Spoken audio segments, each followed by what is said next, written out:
Buenos días, estimados compañeros, señoritas, jóvenes. ¿Logran escucharme? Buen día, ¿Cómo están? doctor, sí se le escucha. Gracias, señorita. Buenos días a todos. Vamos a comenzar vamos a continuar con el avance de nuestra materia. Estamos viendo lo que es el tema número 14, que tiene que ver con el dinero y, bueno, sus diferentes acepciones, pero también teníamos que ver lo que es el anatocismo y la usura. Habíamos hablado de que la usura es el cobro en demasía del interés por encima de lo establecido por la ley, ¿verdad?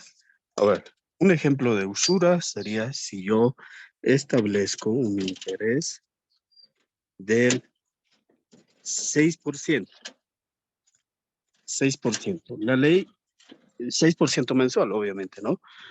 La ley a mí me permite poder cobrar intereses por el uso de mi dinero a otra persona en un máximo de 6% de manera, perdón, 3% de manera mensual. Pero si yo le pongo 6%, ahí estoy incurriendo en usura. ¿Cuál es la regla que se debe aplicar en este tipo de casos?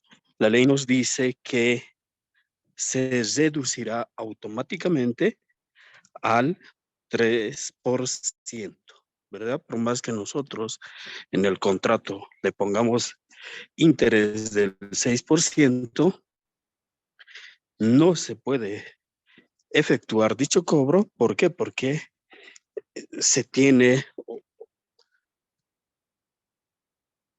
entonces se reducirá automáticamente al 3%.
¿No quieres vos, hija? Esta manzana. No. Ya estoy en mitad. Comer. ¿Cómo has comido? Yo no he podido demostrar. Yo he devorado.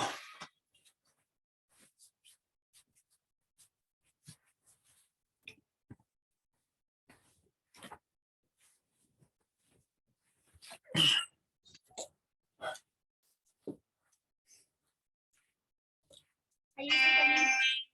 Pásame a ver.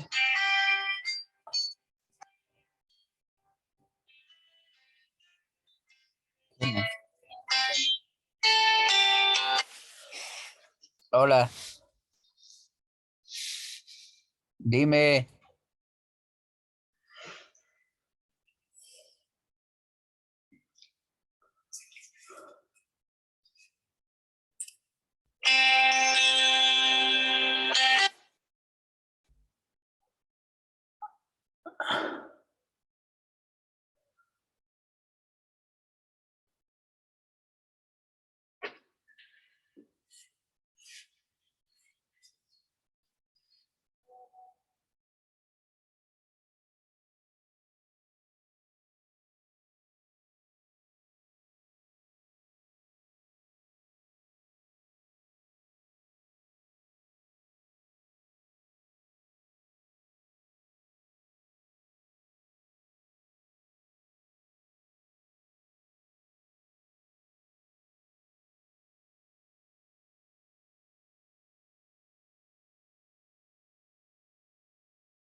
Ahora sí, me logran escuchar. Creo que tenemos un inconveniente con la señal.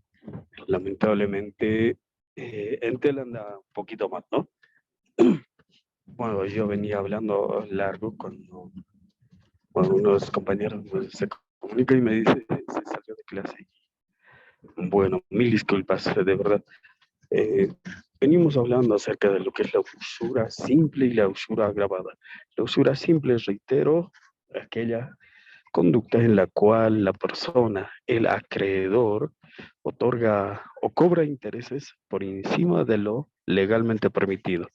Lo legalmente permitido de manera mensual es el 3%, ¿verdad? 3%.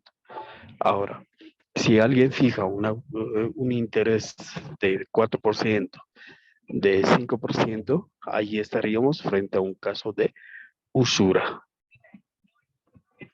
No solamente ellos, sino también el hecho de que para ser considerado usura simple, esta conducta tiene que ser esporádica, es decir, una sola vez, dos veces, ¿no? No tiene que ser una conducta reiterada. En cambio, y en el caso de la usura simple, también puede ser susceptible a ser procesado penalmente, ¿no? Ser procesado penalmente eh, por haber aprovechado, ¿no? La falta de conocimiento, el estado de necesidad de una persona, obligándole a pagarle intereses más allá de lo legalmente permitido. Eso es sencillo de comprender. Ahora, cuando hablamos de usura agravada es cuando se establecen intereses mayores, por ejemplo, en el caso de las famosas casas de empeño. Lo mínimo que te prestan ahí es al 10% mensual, ¿no?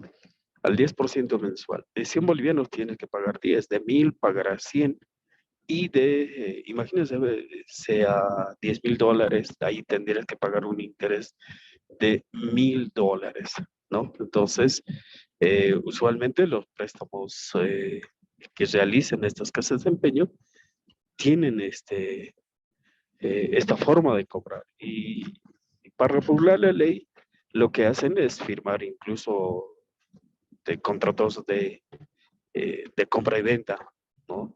Es como si tú estuvieras vendiendo algún artefacto, algún bien mueble, vehículos, bienes muebles, ¿no?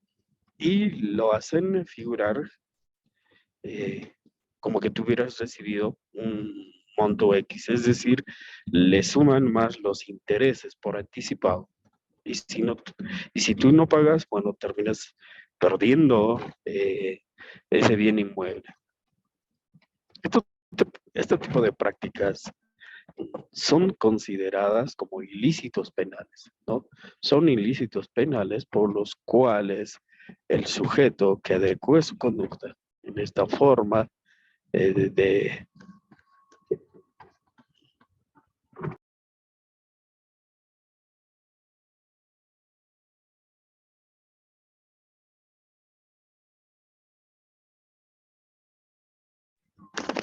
Bien, entonces una persona que cometa este tipo de ilícitos puede ser sancionado penalmente, ¿no? Pero con la diferencia de que la pena va a ser mayor, ¿no? La pena va a ser mayor por cuanto puede tratarse de víctimas múltiples, puede la autoridad judicial va a considerar el hecho de que esta persona tiene una conducta reiterada, una forma de vida, ha hecho de esto una forma de vida, ¿no? Como ocurre en el caso de las casas de empeño. ¿Qué es lo que se puede hacer? Tal vez muchos de ustedes en algún momento de su vida han tenido la necesidad de acudir a estas casas de empeño para obtener algún préstamo. Y han sido prácticamente, eh, han sido, o se les ha cobrado intereses más allá de lo legalmente permitido. Ahí estaríamos hablando, se aplica la misma ley, ¿no? O sea, las mismas reglas, en el sentido de que los intereses se van, por un lado, se van a reducir automáticamente a el 3% de manera mensual. La persona que haya obtenido su tipo de préstamo no tiene la obligación de pagar el 10%, no tiene la obligación de, de pagar el 10% que se ha acordado, ¿no? Esa es la explicación.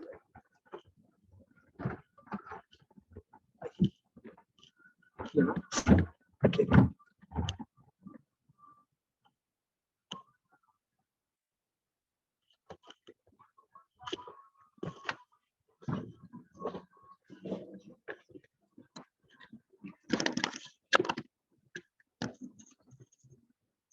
Entonces la persona, como les decía, no tiene la obligación de pagar el 10% que se haya podido establecer en el documento primigenio. Solamente tiene que pagar o está obligado a pagar el 3% porque los intereses se reducen automáticamente a ese monto, ¿no?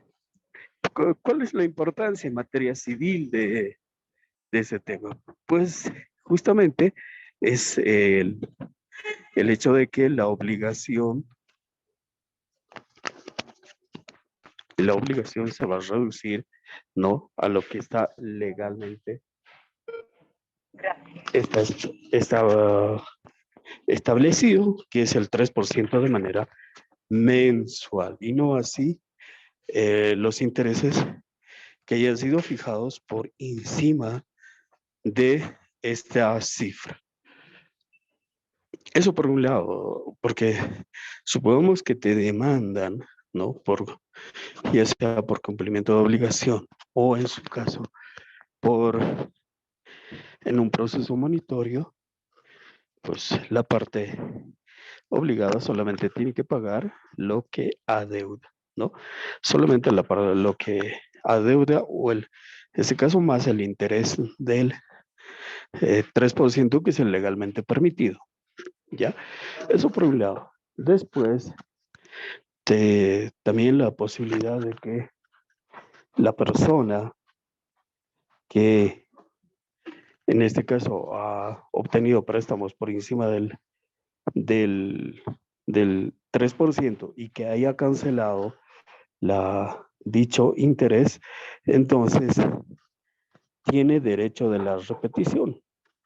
La repetición, como hemos hablado en alguna oportunidad también con ustedes, es la facultad que tiene la persona que ha entregado montos por encima de lo legalmente permitido de poder exigir la devolución, ¿no? La restitución es una figura jurídica por la cual la persona que haya pagado se denomina lo indebido, ha realizado un pago de lo no debido, porque lo que debía es el 3% y no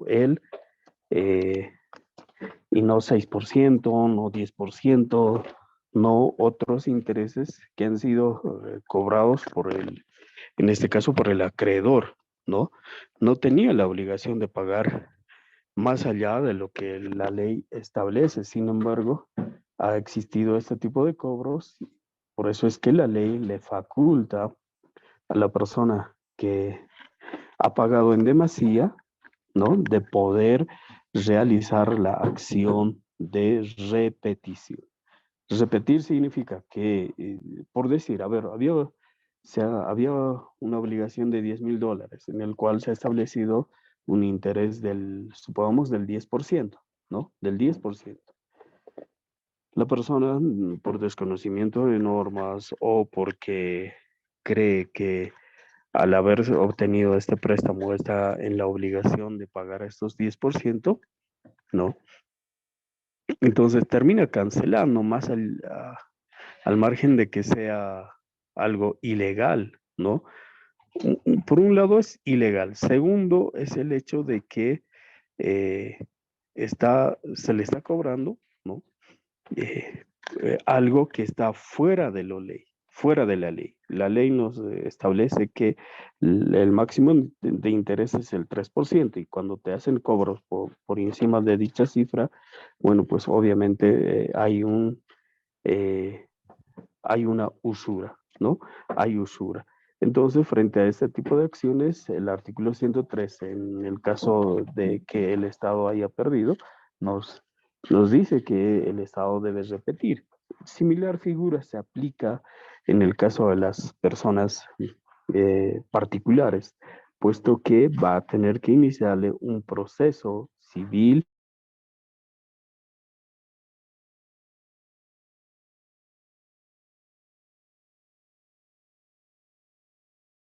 ¿no?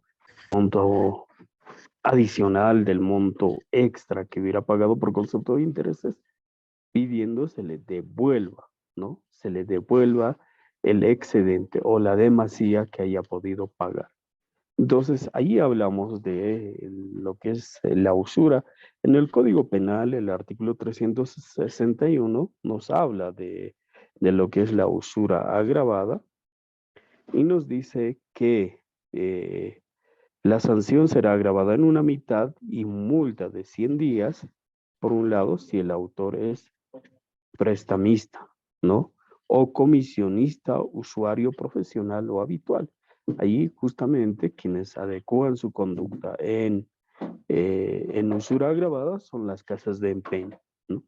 Cuando se hubiera empleado cualquier artificio o engaño para obtener el consentimiento de la víctima, es decir, que te hacen firmar, ¿no?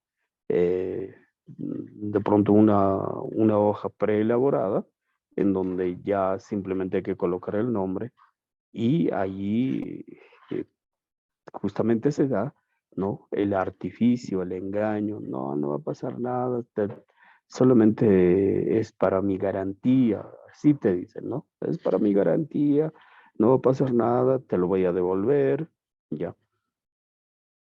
Tercero, si el hecho fuera encubierto mediante otras formas de contrato, aún a manera de cláusula penal que fije intereses. ¿Qué hemos dicho que era la cláusula penal? La cláusula penal, hemos dicho, es una es una sanción anticipada que establecen las partes para el caso del incumplimiento. Entonces, en este caso, puede ser que en el contrato que tú celebras justamente eh, con tu acreedor, ¿no? Con la persona que te está concediendo el préstamo, se haya podido establecer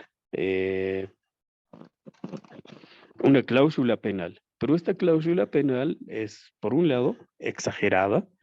¿Por qué? Porque están estableciendo montos que van más allá de lo legalmente permitido, ¿no? Va más allá de lo legalmente permitido.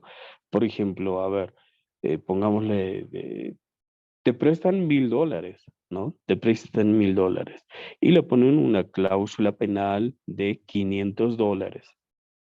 Eso ya es una forma de usura agravada, porque ahí, si bien no dice que el interés es del no supera más allá del 3%, pero al haber establecido una cláusula penal más allá en un porcentaje, en un monto extremadamente exagerado, ahí estaríamos hablando de usura agravada, porque ahí se está tratando de encubrir, ¿no? Esta conducta mediante una figura legal que sí establece la ley, ¿no? Que es la cláusula penal, pero la cláusula penal de ninguna manera puede ser más allá del 3% y eso lo habíamos visto con ustedes. No. Después, 4 dice si el hecho constituye alguna forma de anatosismo. Enseguida vamos a ver qué es el anatosismo. Pero entonces lo que quiero que me entiendan, por favor, es el hecho de que si en el contrato primigenio, si en el contrato en el contrato que ha dado lugar, ¿no? A en este caso, ha dado lugar al nacimiento de la obligación, ¿no? Se ha establecido eh, un interés más allá del 3%. Entonces, por imperio de la ley, esta se va a reducir. ¿A cuánto? Se va a reducir al 3%, ¿no? Al 3%. Entonces, cuando ustedes sean abogados, tanto de la parte acreedora como de la parte deudora, ¿no? Suponiendo que se inicie un proceso judicial, ya sea por un proceso ejecutivo o un proceso de cumplimiento de obligación, entonces, tienen que saber aplicar estas reglas. Si tú eres abogado de la parte demandante, no puedes exigir que el deudor pague esos 5% que están establecidos en el contrato primigenio. No puedes. ¿Por qué? Porque se supone que tú, al ser abogado, conoces, ¿no? Conoces la ley y conoces que no se puede cobrar más allá del 3% de manera mensual. Y lo propio, si estás como abogado de la parte demandada, entonces ahí pides que pueda reducirse esos intereses automáticamente a a la, a la tasa de interés legalmente permitida en nuestro país, ¿no? Que es el 3% de manera mensual.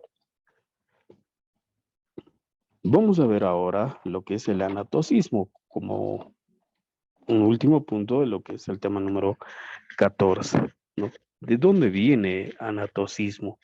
Doctor, Sí, adelante, eh, por favor. doctor, buen día, compañeros. Este, en caso un abogado podría ser cómplice, doctor. ¿Qué Ah, beneficios podría sufrirlo? Porque los contratos generalmente hacen en las oficinas de los abogados, ¿no? Entonces, ¿qué cosas podría sufrir también el abogado, doctor? bueno, interesante pregunta. A ver, sí, a eso me refería cuando con el hecho de que los abogados debemos ejercer la profesión, ¿no? Por un lado, con ética, con lealtad, pero también con apegarnos nuestra conducta dentro de lo que son las normas jurídicas. Un abogado no podría alegar la falta de conocimiento de la norma. ¿Por qué? Porque el artículo 108 de la Constitución dice que todos los bolivianos y todas las bolivianas tenemos derecho o tenemos la obligación de conocer la Constitución, ¿no? De conocer la ley y la Constitución. Peor aún en el caso de los abogados. Entonces, en este caso, si el abogado, a sabiendas de que está prohibido esa forma de intereses y establece en el contrato primigenio un interés, ¿no? Del 10% o del 5%, no sé, que vaya más allá de lo legalmente permitido, ahí estaría adecuando su conducta. Incluso puede ser sancionado por el delito de complicidad, ¿no? Porque está dando lugar que esa persona, en este caso el usurero, pueda cobrar intereses más allá de lo legalmente permitido, porque no todas las personas tienen la posibilidad de llegar a estrados judiciales o no tienen los recursos necesarios para llegar a estrados judiciales, ¿no? Y puede ser que esa persona, por desconocimiento de normas, justamente haya pagado, ¿no? Los intereses del 5, 6, 7, 8, 10%, incluso del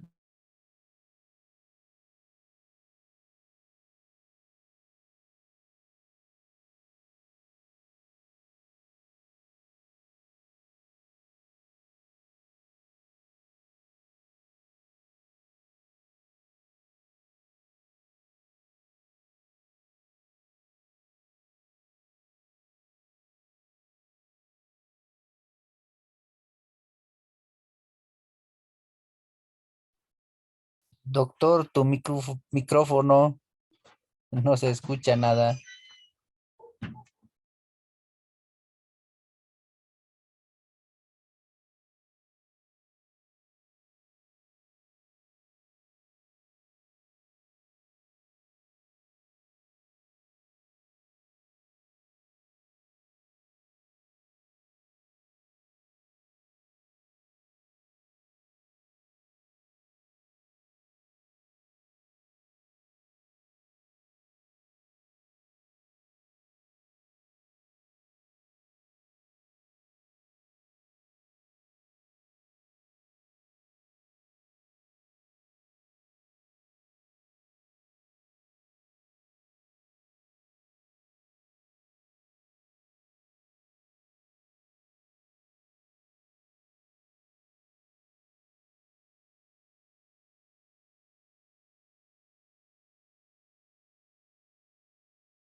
Bueno, mil disculpas nuevamente. Creo que el día de hoy no tuve mucha fortuna con esto del internet.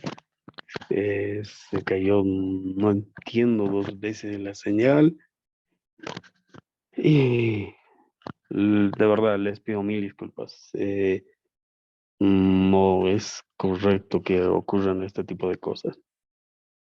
Esa es la dificultad, por eso veíamos con sus representantes la posibilidad tal vez de tener en algún momento alguna clase presencial. Entiendo que trabajen, que ya han hecho tal vez su programación, han fijado, digamos, algunas cosas ya con anticipación y de pronto cambiar a esta altura del año es un poquito complicado, pero bueno, también comprenderán la dificultad, ¿no? La tecnología no siempre eh, nos, nos ayuda en este tipo de casos. Por eso que les pedía, ¿no? Que si existiera la posibilidad, pero lo veremos más adelante, ¿no? Estaba conversando con Ruth, con Ronald, y veremos esta posibilidad un poquito más adelante, ¿no? También es cierto, la ola de contagios se ha incrementado en el curso de los últimos días y esto hace que tengamos esta dificultad. Terminando de responder a lo que preguntaba nuestro compañero, a ver, en el caso de que estas personas celebren un contrato más allá de lo legalmente permitido y incluso en el acto se haya tenido la presencia de un abogado, porque en el contrato, ¿no es cierto?, firma un abogado, ahí el abogado puede ser, por un lado, sancionado éticamente ante los tribunales disciplinarios que tenemos en el Colegio de Abogados y también por el Ministerio de Justicia, porque estamos dando lugar que una persona inescrupulosa pueda sacar ventaja de su situación en desmedro de otra que de pronto por desconocimiento de normas, por estado de necesidad, ¿no? Porque ahí la persona está pues necesitada, está urgida de esa cantidad de dinero y motivada por esta necesidad termina accediendo a pagar intereses que van más allá de lo legalmente permitido. Entonces ahí, ahora, incluso la sanción puede ir más allá. ¿Por qué? Porque podría ser sancionado también penalmente, ¿no? Por complicidad. ¿Por qué? Porque esta persona ha dado lugar, bueno, en todo caso el abogado ha dado lugar a que se pueda celebrar ese tipo de contrato, ¿no? Entonces hay que tener bastante cuidado. Y peor aún, si siendo el que ha suscrito ese contrato, está pretendiendo perfeccionar este ilícito. Porque el celebrar o el establecer intereses más allá del 3% no solamente que es un delito, sino incluso alguno puede considerar un poquito más allá, ¿no? Eh, Legitimación de ganancias ilícitas porque estás pretendiendo legitimar aquello que está prohibido por la ley. Entonces hay que tener bastante cuidado en este tema, ¿no? Como abogados nosotros no podemos incurrir en ese tipo de conductas, por más acuerdo que exista, ¿no? Yo les cuento esta anécdota que le ocurrió a unos amigos abogados jóvenes. ¿Qué es lo que pasó? La persona en cuestión, en este caso la deudora y el acreedor, se hicieron presentes en la oficina de estos amigos y les habían pedido celebrar un contrato en el cual estaban estableciendo un interés del 15%. Y la deudora estaba de acuerdo, no le preguntaban y los abogados le decían, señora, pero 15% es muy alto y además de que la ley no permite. No, estoy plenamente de acuerdo. Sí, estoy plenamente de acuerdo. Sé, no decía, ¿no? Pero resulta que esta persona no tenía lo hacía no de pronto porque, eh, ¿cómo les diré? A ver, tenía una persona enferma. Entonces lo que necesitaba es ese el dinero, ¿no? Y entonces los abogados, pues, teniendo conocimiento de que existía el consentimiento de la persona, pues habían labrado este documento. Pero posteriormente, ¿no? Se les inició un proceso justamente por complicidad. ¿Por qué? Porque la persona, en este caso, la deudora, había, ¿no? Ha perdido a su ser querido, lamentablemente, pero también las deudas se le fueron acumulando de manera exorbitante y bueno, estos abogados en principio fueron citados como testigos. Usted ha elaborado este contrato, le dijeron, ¿no? Y ellos, bueno, tuvieron que decir sí, porque estaba ahí su sello. Entonces hay que tener mucho cuidado, ¿no? No vaya a ser que termine siendo procesado también por ese lado. Nosotros lo único que podemos suscribir son contratos de hasta el 3% mensual. No podemos celebrar contratos que vayan más allá de dicha cifra. ¿Ya? Bueno, vamos a lo que es ahora el anatocismo. ¿Ya? El anatocismo.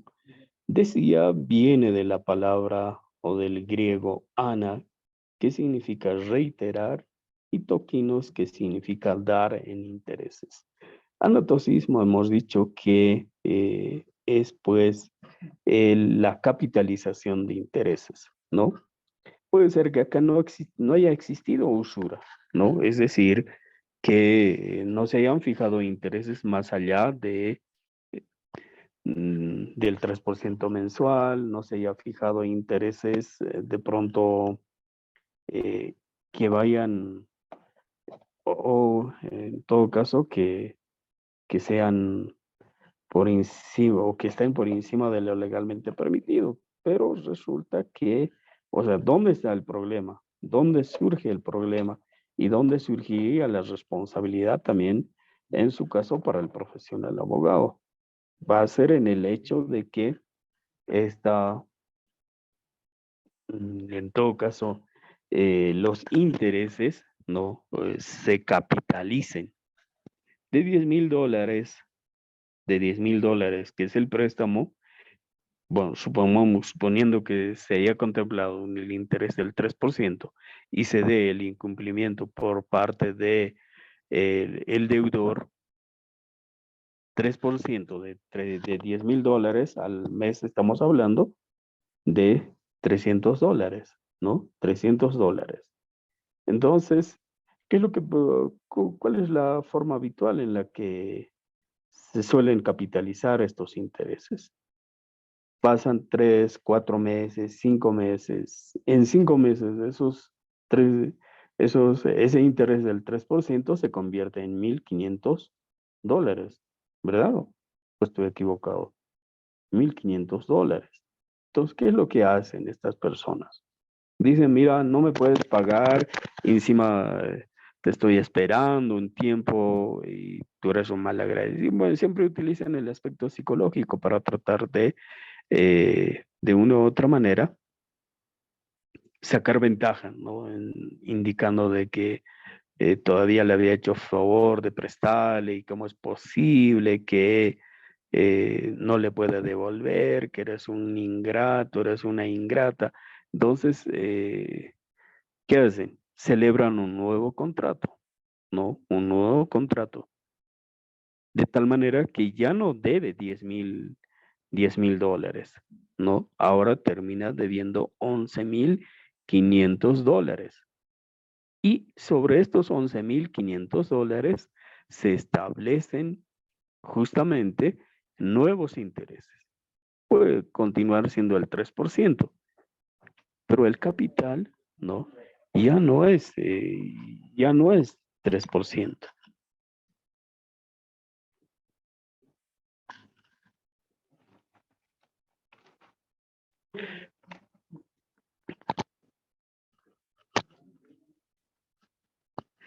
El interés ya no es del 3%, ¿no?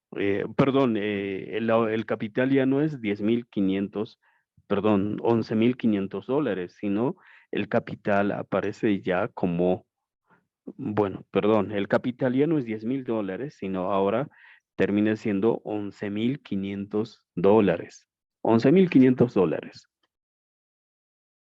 Y ahí, ¿qué es lo que se ha producido? Se ha producido la capitalización de intereses. Y así puede ir transcurriendo el tiempo. Por ejemplo, ahora, $11.500, ¿verdad? $11.500 al 3%. Ahí tenemos mensualmente que la persona debería pagar cuánto de interés. A ver, vamos a ver. De 10.000 tiene que pagar 300 y de $1.000 serían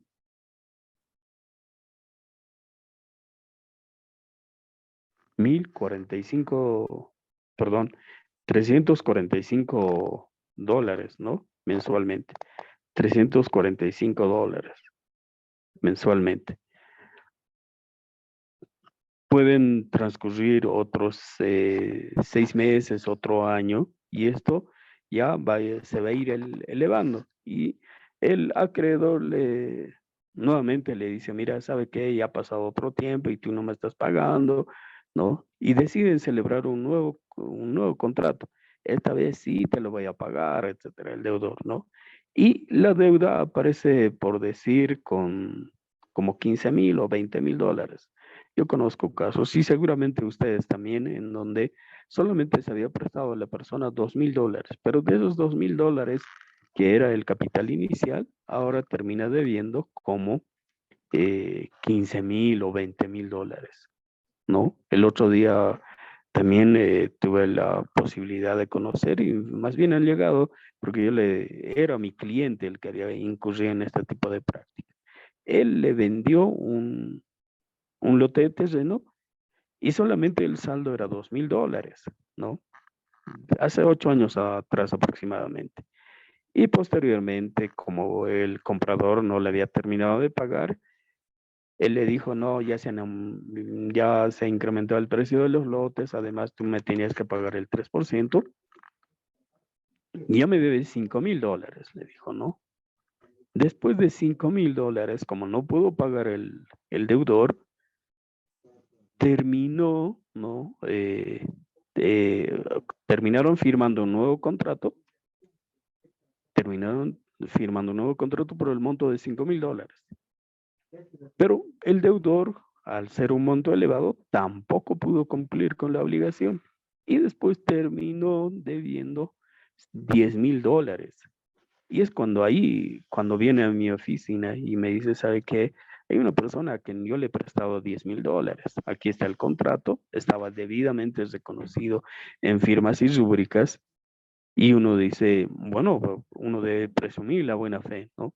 Entonces, iniciamos el proceso, salió la sentencia inicial, se le notificó con la sentencia inicial a la parte deudora y estábamos solicitando el embargo. Y la persona, la deudora, bueno, prácticamente presentó un memorial indicando todos estos aspectos, que solamente ella en un inicio tenía una deuda de $2.000, pero que ahora se le está pretendiendo cobrar $10.000. Mi cliente en un inicio negó que no era verdad, etcétera, ¿no? Pero ya cuando embargamos el bien, viene y me dice, ¿sabe qué? Es cierto, sí, pero han pasado años y no me he pagado los intereses, etcétera. Pero uno no puede capitalizar los intereses, no puede capitalizar. Y haciendo deducciones, yo le dije, no se puede hacer ese tipo de cosas, y llegaron a una conciliación y terminó pagando la deudora $5.000. ¿Que es razonable? Sí, por el tiempo transcurrido, ¿no? Por el tiempo transcurrido. Entonces, de esa manera, ¿no? Nosotros como abogados tenemos la obligación de orientar a nuestros clientes de que no pueden incurrir, ¿no?, en este tipo de conductas, porque el anotocismo también es considerado como un ilícito penal, ¿no? Entonces, el anatocismo es eso, estimados compañeros, ¿no? Capitalizar los intereses. ¿Qué nos dice Marcel Planiello? Él nos dice que el anatocismo es el interés que se suma o incorpora al capital para producir nuevos intereses, ¿no? Es decir, que nosotros estamos incorporando, ¿no? Estamos incorporando al capital como acreedores, hablo, ¿no? Como acreedores. Estamos incorporando al capital esos intereses. Y en muchos casos también esto se da cuando se celebran contratos de adenda, contratos de innovación de contrato, en donde terminan capitalizando. Pero como abogados también no podemos incurrir en este tipo de conducta porque estaríamos prácticamente, ¿no?, siendo cómplices de un ilícito.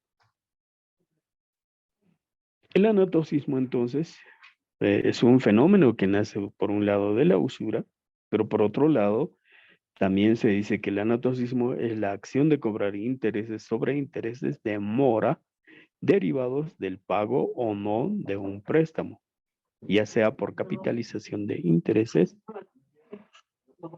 o por cualquier forma de obligación que lo genere, ¿no? Entonces, a ver, para comprender mejor, vamos a leer lo que dice el artículo 412 del Código Civil. Si alguien me puede hacer el favor, por favor, de leer el artículo 412.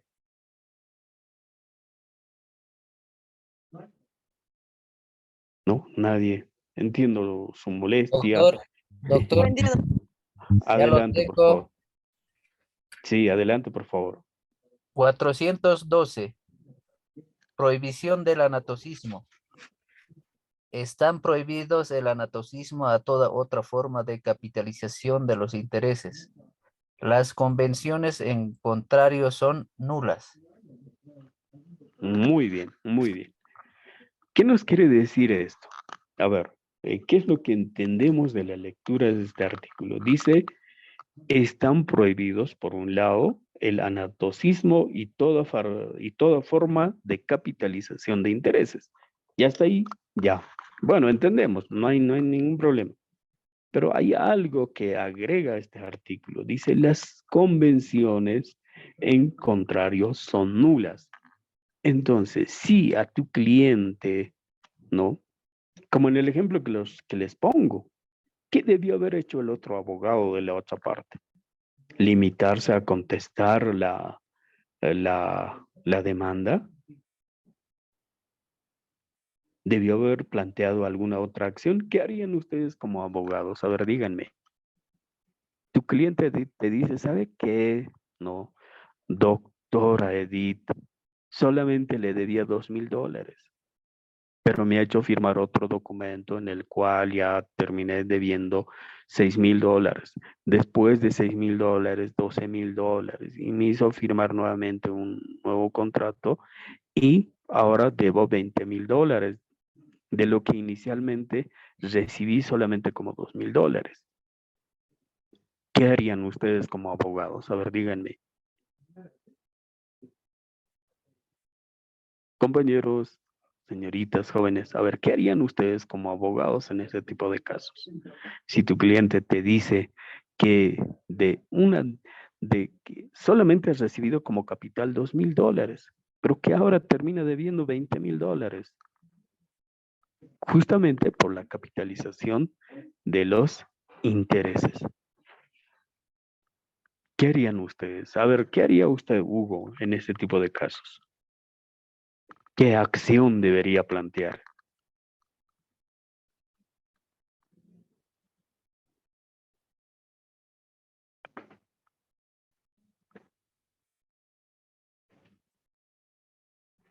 A ver, Doctor, buen día. Buen día, sí. compañeros, compañeras. Interesante la pregunta, doctor. Pues si hay un documento convencional, doctor, sería nomás cumplir el documento de acuerdo a las normativas vigentes. Si es que nosotros infringimos, digamos, la normativa, Entonces, nosotros, como decía, también vamos a entrar a ser cómplices, doctor. Ujú. Pero, a ver, y yo le estoy planteando la siguiente posibilidad o la siguiente hipótesis. Usted es abogado de esta persona, ¿no? Que está siendo víctima de anatocismo. Es decir, a ver, reitero para todos la pregunta. Había una deuda inicial de $2,000. El deudor ha recibido $2,000 en efectivo en calidad de préstamo, ¿ya? $2,000. Pero resulta que no ha podido cumplir con y digamos, se ha fijado un interés del 3%, ¿no? De $2,000. ¿Cuántos hace eso? $60 mensual, ¿verdad? $60 mensual. Ok. Como no ha podido pagar, ¿no? Al cabo de cierto tiempo, la acreedora le dice, ¿sabe qué? Tú no me has pagado y ya me debes $3,600, por decir. $3,600. Mira, hagamos una cosa. Vamos a firmar un nuevo contrato en donde me vas a reconocer que me debes $3,600 y como yo no puedo perder, vamos a establecer intereses. Entonces, ¿qué es lo que ocurre? Se celebra un nuevo contrato en el cual hacen figurar como que la deuda, el préstamo fuese de $3,600 y establecen un interés nuevamente del 3%. ¿Qué es lo que qué es lo que ha ocurrido ahí? Se han capitalizado los intereses, porque acuérdense, el capital es solamente $2,000. Estos $1,600 son producto del interés, ¿no? Pero si ahora se ha suscrito un nuevo documento en donde aparece como capital $3,600 y adicionalmente se están fijando otros intereses, lo que estamos haciendo es capitalizar los intereses. Y así hay personas que celebran este tipo de contratos, ¿no? Terminan capitalizando los intereses. Entonces, ¿qué es lo que harían? La pregunta es, ¿qué es lo que harían ustedes como abogados en este tipo de circunstancias?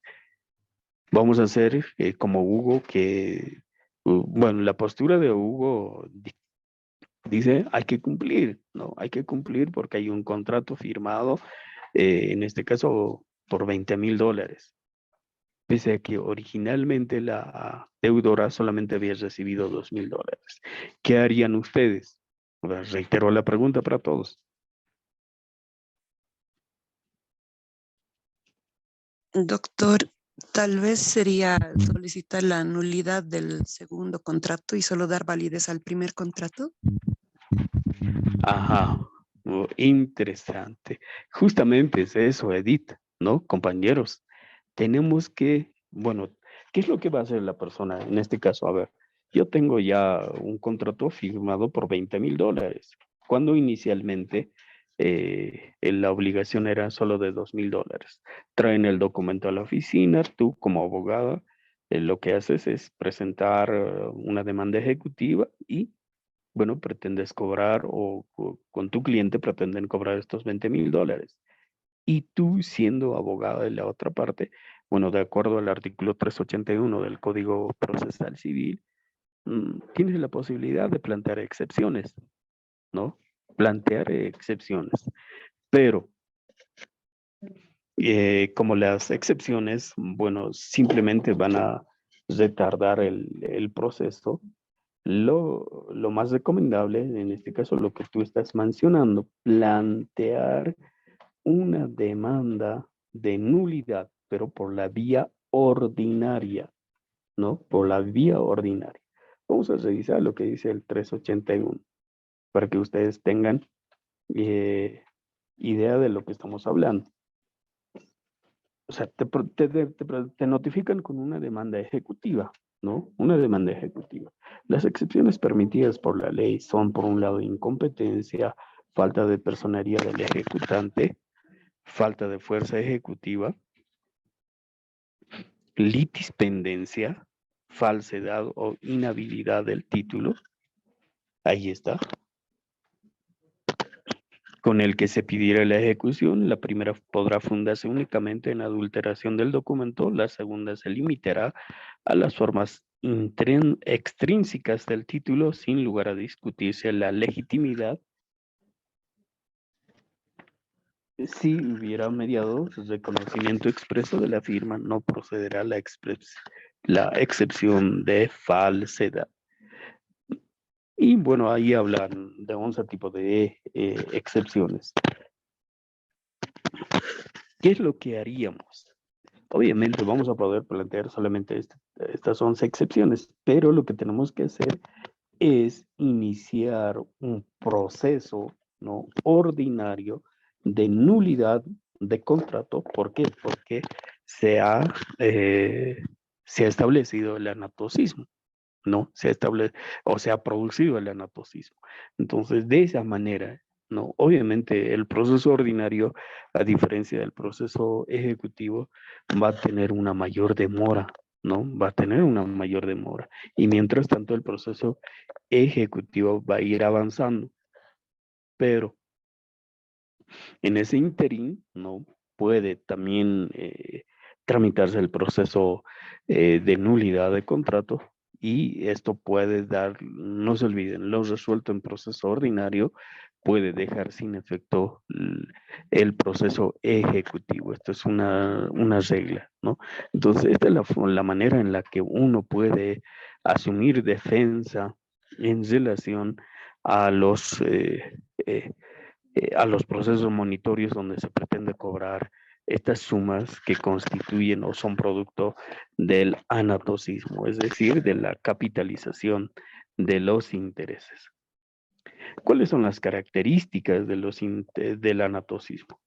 Solo puede darse anatocismo en aquellos créditos generadores de frutos, ¿no? Es decir, en los contratos de préstamo de dinero. 2, se expresan en dinero. 3, existe incumplimiento del deudor en el pago de los intereses. 4, por un acto unilateral o bilateral se pacta intereses que se suman al capital para producir nuevos intereses, ¿no? Estos son los requisitos. Entonces ahí, yo sé que es un poquito complicado, ¿no? Voy a tratar de revertir, peor aún si la parte demandada ha reconocido en firmas y rúbricas. Puede ser que esté reconocido en firmas y rúbricas, pero no se olviden las causales de la nulidad, ¿no? Lo nulo, la declaratoria de nulidad vía judicial va a retrotraer, ¿no?, las cosas a su estado anterior. Es decir, esta capitalización de intereses se va a tener como no contemplado.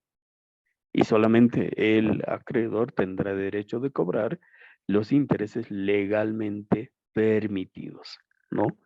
Los legalmente permitidos. Es decir, de esos $2,000, supongamos que han transcurrido 10 años, sí se van a hacer un monto elevado, pero no, ahí no va a pagar los intereses que son producto de la capitalización de los intereses, ¿ya? De los intereses. Eso es lo interesante del tema, de que no se puede pretender Doctor, cobrar los intereses sobre interés. Sí, Hugo, adelante, por favor. está bien, doctor, pero ¿qué pasa si nosotros somos prestamistas, doctor? Si prestamos a alguien con ese interés Ujú. y no nos devuelve, pero el interés, como se ha firmado entre al que vamos a prestar y no cumple, digamos, pero si yo puedo, no sé, hacer otra actividad con ese capital, hubiera hecho, digamos, no sé, un negocio, digamos, y ganar tal vez más. ¿Qué pasa, doctor? ¿Cómo se podría también hacer la defensa al que ha prestado, doctor? Ujú. Bueno, a ver, interesante, ¿no? La hipótesis que usted plantea, ¿cómo hacemos ahora en el caso del acreedor, ¿no? Esta persona que ha otorgado de buena fe un determinado monto de dinero a una persona X, en este caso al deudor, y el deudor incumple. Ahí lo que tenemos que hacer, la ley establece o prevé mecanismos de defensa del acreedor, ¿no? De los derechos de crédito del acreedor. Y habíamos hablado entre ellos, por ejemplo, de, por un lado, las acciones conservatorias y las acciones precautorias. Por un lado, si es que el deudor pretende hacer desaparecer sus bienes, ¿no? Eso ha sido materia de la clase anterior. Pero ahora, ¿qué es lo que se puede hacer? No, se ha prestado un préstamo o se ha otorgado un préstamo de $10,000 con un interés del 3%. Pero resulta que el deudor no cumple con la obligación. Entonces, lo que nosotros tenemos que hacer es presentar sí, una demanda ejecutiva por el cobro de estos $10,000 que son producto del préstamo. Y posteriormente hacer que se embargue los bienes del deudor. Posteriormente se haga la subasta pública del bien que pudiera. Ahora, si no tiene ningún ingreso, es decir, sin ningún patrimonio, ahí está la dificultad, ¿no? Ahí está la dificultad. ¿Por qué? Porque esta persona por un lado, no tiene ningún bien mueble, no tiene ningún bien inmueble y no hay posibilidad de que se le pueda embargar alguna propiedad. Y tampoco, incluso está contemplado en la denominada central de riesgos en las entidades financieras, tampoco puede obtener ningún crédito.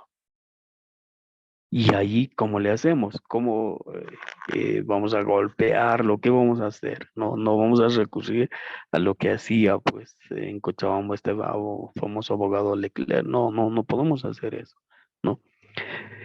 En este tipo de casos, lo que como abogados podemos hacer es no dejar que prescriba, por un lado, la obligación. ¿En cuánto tiempo prescribe la obligación? En el plazo de 5 años, ¿no? Hay que ir permanentemente, ¿no? Realizando actos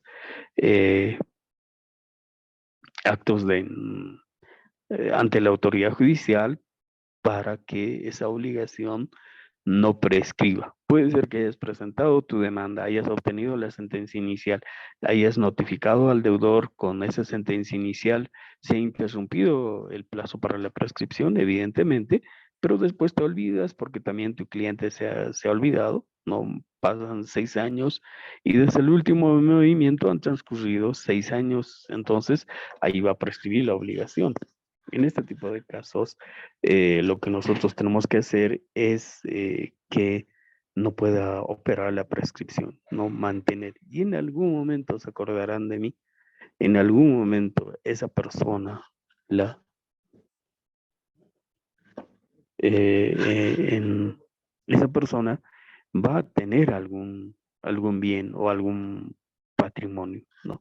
Entonces, mientras no prescriba esa obligación, el deudor va a tener, perdón, el acreedor va a poder cobrar su deuda, ¿no? Más adelante seguirán corriendo los intereses, pero es así, ¿no? Y esta persona, usualmente los deudores de pronto por esta presión, por esta imposibilidad siquiera de realizar algún acto jurídico, porque puede ser que esté trabajando, ¿no? Pero no puede comprar ningún bien inmueble porque justamente ni bien tenga algún bien registrado a su nombre, puede el acreedor solicitar el gravamen de ese inmueble, ¿no? Entonces, eso es lo que podemos hacer, estimado Hugo. Yo sé que tal vez nos gustaría escuchar a los acreedores de tener una figura jurídica por la cual podamos de pronto obligar. En la actualidad, de acuerdo a lo que dice el artículo 117 de la Constitución Política del Estado, están prohibidas las penas privativas de libertad por concepto de deudas, a no ser que sean por concepto de asistencia familiar, pero no se puede. ¿no? Como ocurría antes. Tenías una deuda y podían de pronto privarte de tu libertad. En la actualidad no es así. La propia Constitución prohíbe, ¿no? Penas privativas de libertad por concepto de deudas. Entonces, lo que tenemos que hacer como abogados es evitar que prescriba la obligación. ¿Ya? Muy bien. A ver, ¿cuáles son los efectos del anatocismo? Les decía, y Edith respondía muy bien. Nosotros lo que vamos a hacer es demandar la nulidad de ese contrato en el cual se haya capitalizado los intereses, ¿no? ¿Qué es lo que va a dar a lugar eso? Va a dar lugar a que se retrotraiga a su estado anterior. Es decir, es como si no se hubiera capitalizado los intereses e incluso en algunos casos la autoridad judicial va más allá, ¿no? Eh, dice que al declararse nulo ese documento, entonces eh, el deudor se libera de pagar no solamente los intereses que han sido capitalizados, sino se libera de la propia obligación, es decir, solamente tendrá que pagar la obligación primigenia, ¿no? Ya no va a tener que pagar lo que el capital, bueno, aquello que se ha capitalizado, ¿no? Eso por un lado. Segundo, el deudor que ha pagado tiene derecho a la acción de repetición. La acción de repetición es el hecho de que si el deudor ha pagado los intereses que han sido capitalizados, entonces va a tener derecho de demandar ante la autoridad judicial que se le restituya, que se le devuelva aquello que ha pagado en demasía. Bueno, básicamente eso, estimados compañeros, en relación al anatocismo, ¿no? Tuvimos el día de hoy algunas dificultades en la señal. Les pido una vez más disculpas, aunque esto viene siendo ya reiterativo y la verdad me pone un poquito intranquilo porque no es la forma en la que se deben desarrollar las clases. Trataremos de recompensar ah, de alguna manera con las clases presenciales que ustedes como me comentaba Ruth, previo al examen podemos tener una clase de, de repaso y ahí podemos justamente establecer este tipo de pronto compensar, ¿no? Y mi persona siempre está dispuesta a poder colaborar en todo lo que corresponda y mm, entonces, eh, por favor, yo les pido que cuando se presente la oportunidad, pueden estar presentes todos y de esta manera podemos hacer un repaso general, incluso con ejercicios, porque una cosa es estar no al otro lado del teléfono y otra cosa es también estar presentes de manera física para poder absolver me imagino, las varias dudas que tienen respecto a algunos asuntos particulares. Les pido disculpas Doctor, nuevamente y nos estaríamos viendo en la próxima clase. Hugo, adelante, por favor. doctor, no, buenos días, Juan Ángel le habla, Ah, doctor. Juan Doctor, Ángel, ¿cómo está? una pregunta con respecto a lo que está comentando, doctor. Si habría una posibilidad de poder tener las posibilidad de hacerlo entre semana o, o Sí, en la sí, sí. semana usted? Sí, hablamos de esa posibilidad con Ruth y ella me decía, puede ser los viernes en nuestro horario de clases, ¿no? También es factible esta posibilidad, no tengo ningún inconveniente. Podríamos empezar 7:30 y terminar 9:30 en nuestro horario habitual, ¿no? O también podemos hacer una clase más extendida, eso sí, tendría que ser un fin de semana, de pronto un sábado podría ser, a modo de que posteriormente después tal vez tengan algún encuentro deportivo, etcétera. O puede ser una vez al mes o no sé, cada 3 semanas o cada 2 semanas, pero yo siempre pongo en consideración de ustedes esta posibilidad, ¿ya? De conversaciones, entiendo que ya más o menos tienen un acuerdo prefijado. Ruth me comentaba que la clase presencial podría ser antes del segundo parcial, sí podríamos tomarnos toda una mañana para hacer el repaso, porque en 1 hora y media obviamente no vamos a poder abarcar todos los temas, ¿no? Como comprenderán, son bastante ampulosos y, bueno, no amerita un mayor tiempo. Entonces, estimados compañeros, por favor, dicho esto, me despido de ustedes, nos veríamos la próxima clase. Hasta entonces, que tengan buen día. Hasta luego.